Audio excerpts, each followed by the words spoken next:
Hello everybody, this is Apba Brian from Apba Baseball Classics, along with my wife Lori, who you've heard several times sing Take Me Out to the Ball Game. Just want to wish everyone a Merry Christmas, Happy Hanukkah, and Kwanzaa apply this time of year as well. Whatever holiday you celebrate, make the most of it, be with your loved ones. I want to say thanks to our recent subscribers. Hey, that's Kevin Donahoe, James Harris, the Federal League, Daryl Whitcomb, Al Red Sox fan, Jerry Ball, Michael Stearns, DeCub DeBears, Johnny Smoke, and Sportsman Z. Dodgers Always, Bill Ankeny, CP Cards and Dice, Cardinals Win, Terry P, DC, Alan Shaw in London, DJ John 4444, Met fan, Richard Davis, Michael Cook, Matt McClellan, and all the other subscribers who have been so patient with me, and they've gotten some fun out of these videos. And let you know we're going to keep doing it. We're going to move on in a couple of days to start a 1941 tournament. Had the suggestion that maybe follow the end of Ted Williams' season to hit 400. So I want to give some consideration to that. Thanks for following. Enjoy Christmas. Merry Christmas. Merry Christmas. When I do these Apba Classic baseball games, it's as though I can see the players performing. I don't know all of them from the 41 season, but many of them I do, and I've seen video of them. And it's like seeing them play again. I want to try to bring to life some of these guys for you in the coming month. Players like Bobby Doerr, Ted Williams, from the Chicago White Sox, Thornton Lee, Luke Appling. From the Cleveland Indians, Bob Feller, Hal Trotsky, Hank Greenberg from the Tigers, Soupy Campbell. From the Yankees, Phil Rizzuto, Joe DiMaggio. From the Philadelphia A's, Stan Chapman, Indian Bob Johnson. And St. Louis Browns, Max McQuinn, Eldon Ocker. Dutch Leonard from the Washington Senators, and Cecil Travis. In the National League, Boston Braves, Johnny Cooney, Max West, Pete Reeser, Dolph Camilli, Phil Cavaretta, Stan Hack of the Cubs. From the defending champions Cincinnati Reds, Buck McCormick, Bucky Walters. The New York Giants, Mel Ott, Carl Hubble. From the Philadelphia Phillies, Pinky May, Chuck Klein. From the Pittsburgh Pirates, Vince DiMaggio, Archie Vaughn. And from the St. Louis Cardinals, Johnny Mize and Enos Country Slaughter.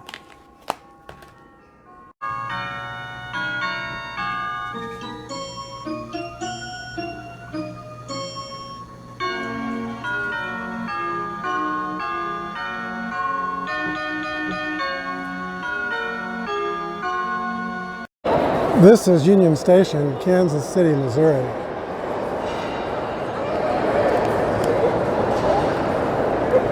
It's a festive place, especially around Christmas time. I love this building. My dad worked here for 40 years. I like the ceiling.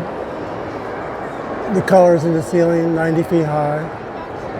Those are original 1914 chandeliers. My dad worked as a ticket agent for 40 years in Kansas City. It was a very busy place. It's a place where 253 trains a day came in its heyday. And about one every 6 minutes, a train was arriving and a train was departing.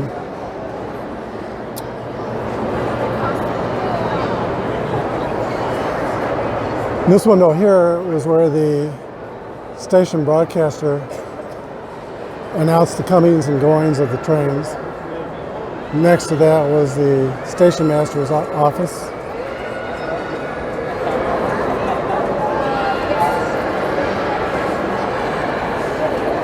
This building in many ways was a crossroads of America. My dad, one thing he enjoyed about his job was that he got to meet lots of celebrities. He saw presidents come through, movie stars from Hollywood came through here. Newt Rockne, the Notre Dame coach, he saw. And he saw lots of Major League Baseball players. One day I asked my dad what was his most vivid memory of working in Union Station. Oh, he said that's an easy question to answer. He said I was working on December 7th, Sunday, 1941. He said the station was fairly full. People were milling about. The waiting room was full of benches where people were waiting for their trains.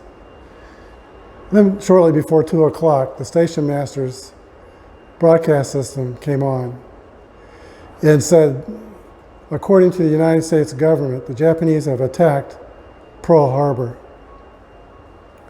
People stopped and they were stunned.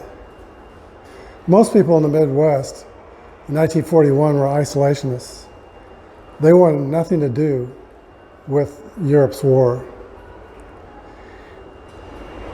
People stopped in their tracks and got very quiet. A few were whispering to each other, and even a few were sobbing, knowing what that might mean for their loved ones. At that time, there was in the waiting room a young opera singer named Marion Anderson. She was African American from Philadelphia. She was young, just 21 years old. She was denied the chance to train her voice in the schools in Philadelphia, so she went to Europe, and there she received her training and became very famous very quickly. Eleanor Roosevelt invited her back to the United States in 1939, and she held the July 4th concert at the Lincoln Memorial, a patriotic concert that drew 75,000 people. She happened to be in the waiting room on Sunday, December 7th. She stood on her waiting room bench and she sang "God Bless America." Her voice filled the station. So what does December 7th, 1941 have to do with the 41 baseball season? Well, quite a lot. The draft was going on in the United States, and if you were drafted, you served 1 year. Until August 12th, the president requested the Congress to set up the draft for 2 years, or as long as national security needed. The Detroit Tigers slugger Hank Greenberg got his draft notice and was told to report to serve May 7th, 1941. He had 2 home runs on May 6th, 1941. By the way, he also hit a home run the first game back after the war. But some men were drafted into the Army before December 7th. And when the war came, 500 major leaguers signed up for the military. 1,400 minor leaguers served. And the minor leagues, which had 44 leagues before the war, constricted down to 12 leagues while the war was going on. All that to say, the world events had to be on these players' minds.